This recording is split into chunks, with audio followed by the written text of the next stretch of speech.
The Boarding House by James Joyce. Mrs. Mooney was a butcher's daughter. She was a woman who was quite able to keep things to herself. A determined woman.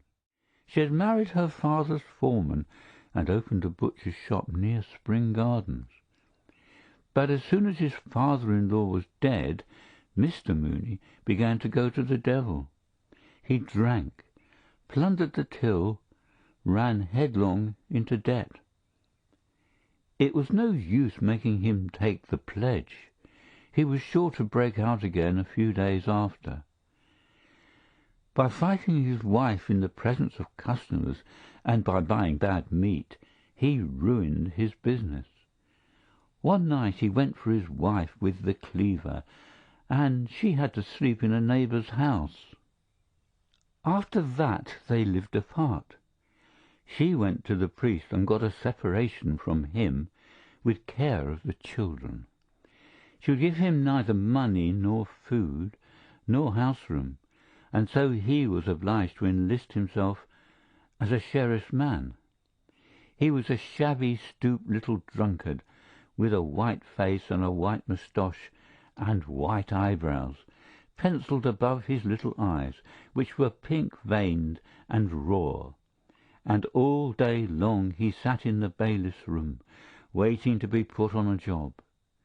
Mrs. Mooney, who had taken what remained of her money out of the butcher business and set up a boarding-house in Hardwick Street, was a big, imposing woman. Her house had a floating population made up of tourists from Liverpool and the Isle of Man, and occasionally artistes from the music halls. Its resident population was made up of clerks from the city. She governed her house cunningly and firmly, knew when to give credit, when to be stern, and when to let things pass. All the resident young men spoke of her as the Madam. Mrs. Mooney's young men paid 15 shillings a week for board and lodgings, beer or stout at dinner excluded. They shared in common tastes and occupations, and for this reason they were very chummy with one another. They discussed with one another the chances of favourites and outsiders. Jack Mooney, the Madam's son, who was clerk to a commission agent in Fleet Street, had the reputation of being a hard case. He was fond of using soldiers' obscenities. Usually he came home in the small hours. When he met his friends, he had always a good one to tell them, and he was always sure to be on to a good thing. That is to say, a likely horse or a likely artiste. He was also handy with the mitts and sang comic songs. On Sunday nights there would often be a reunion in Mrs. Mooney's front drawing-room. The music-hall artistes would oblige, and Sheridan played waltzes and polkas and vamped accompaniments. Polly Mooney, the Madam's daughter, would also sing. She sang, "I'm a naughty girl. You needn't sham. You know I am." Polly was a slim girl of 19. She had light soft hair and a small, full mouth. Her eyes, which were grey with a shade of green through them, had a habit of glancing upwards when she spoke with anyone, which made her look like a perverse Madonna. Mrs. Mooney had first sent her daughter to be a typist in a corn factor's office, but, as a disreputable sheriff's man used to come every other day to the office asking to be allowed to say a word to his daughter, she had taken her daughter home again and set her to do housework. As Polly was very lively, the intention was to give her the run of the young men. Besides, young men like to feel that there is a young woman not very far away. Polly, of course, flirted with the young men, but Mrs. Mooney, who was a shrewd judge, knew that the young men were only passing the time away.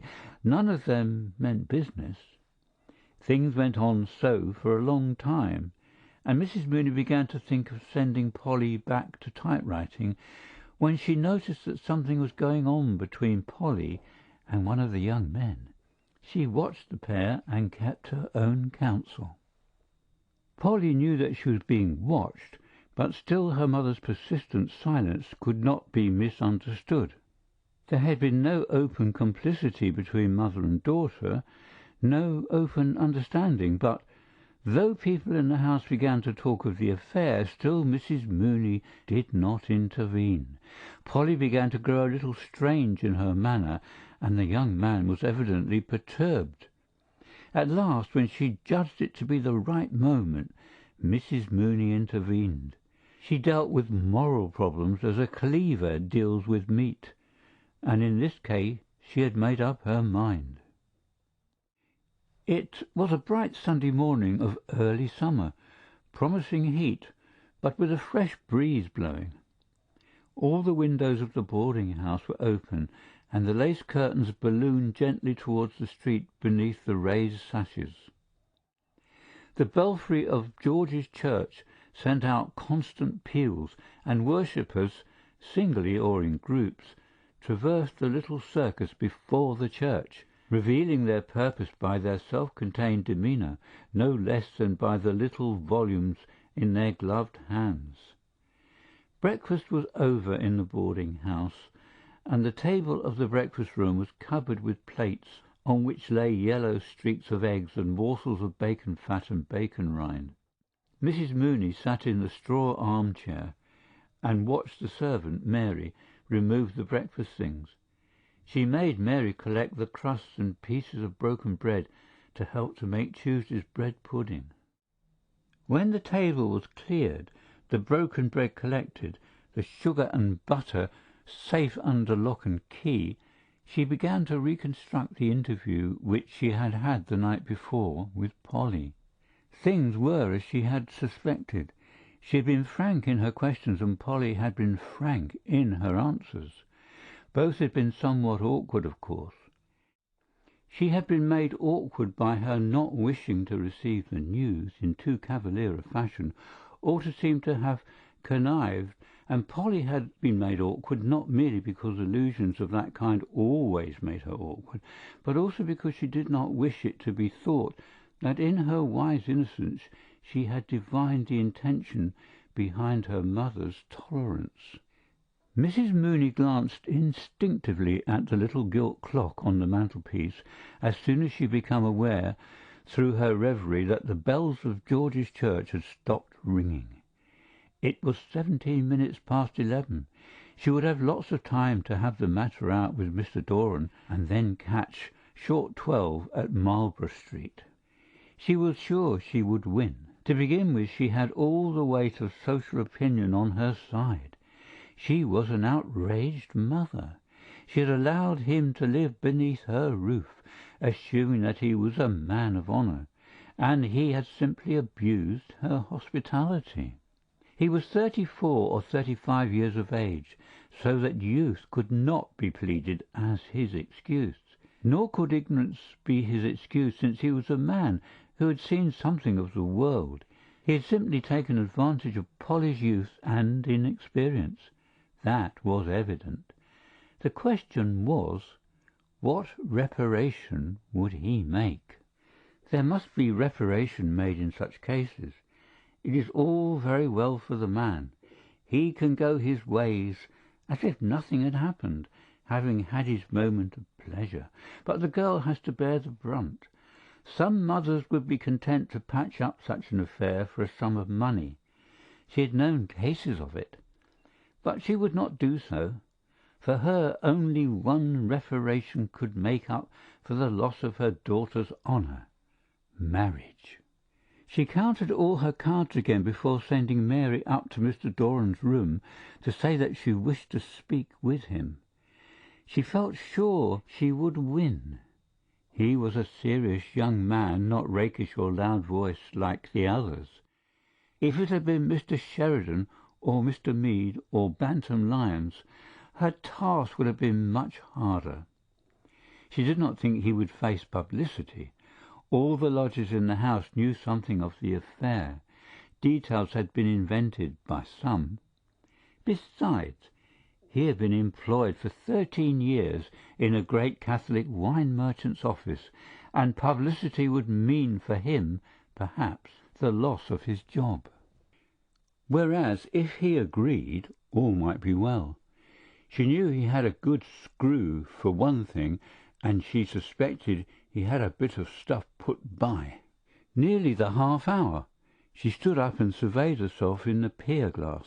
The decisive expression on her great florid face satisfied her, and she thought of some mothers she knew who could not get their daughters off their hands.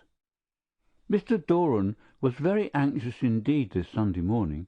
He had made 2 attempts to shave, but his hand had been so unsteady that he had been obliged to desist.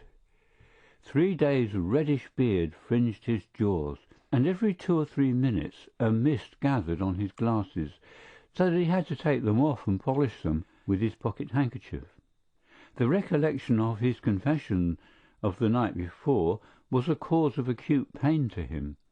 The priest had drawn out every ridiculous detail of the affair, and in the end had so magnified his sin that he was almost thankful at being afforded a loophole of reparation. The harm was done. What could he do now but marry her or run away? He could not brazen it out. The affair would be sure to be talked of, and his employer would be certain to hear of it. Dublin is such a small city. Everyone knows everyone else's business. He felt his heart leap warmly in his throat as he heard in his excited imagination old Mr. Leonard calling out in his rasping voice, "Send Mr. Doran here, please." All his long years of service had gone for nothing. All his industry and diligence thrown away. As a young man he had sown his wild oats, of course. He had boasted of his free thinking and denied the existence of God to his companions in public houses. But that was all past and done with, nearly. He still bought a copy of Reynolds' newspaper every week, but he attended to his religious duties and for 9/10 of the year lived a regular life. He had money enough to settle down on, it was not that, but the family would look down on her. First of all there was her disreputable father, and then her mother's boarding-house was beginning to get a certain fame. He had a notion that he was being had. He could imagine his friends talking of the affair and laughing. She was a little vulgar. Sometimes she said, "I seen," and "if I had have known." But what would grammar matter if he really loved her? He could not make up his mind whether to like her or despise her for what she had done. Of course he had done it too. His instinct urged him to remain free, not to marry. Once you are married you are done for, it said. While he was sitting helplessly on the side of the bed in shirt and trousers, she tapped lightly at his door and entered. She told him all, that she had made a clean breast of it to her mother, and that her mother would speak with him that morning. She cried and threw her arms round his neck, saying, "Oh, Bob, Bob, what am I to do? What am I to do at all?"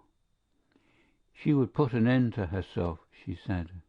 He comforted her feebly, telling her not to cry, that it would be all right, never fear. He felt against his shirt the agitation of her bosom. It was not altogether his fault that it had happened. He remembered well, with the curious patient memory of the celibate, the first casual caresses her dress, her breath, her fingers had given him. Then late one night, as he was undressing for bed, she had tapped at his door, timidly. She wanted to relight her candle at his, for hers had been blown out by a gust. It was her bath night.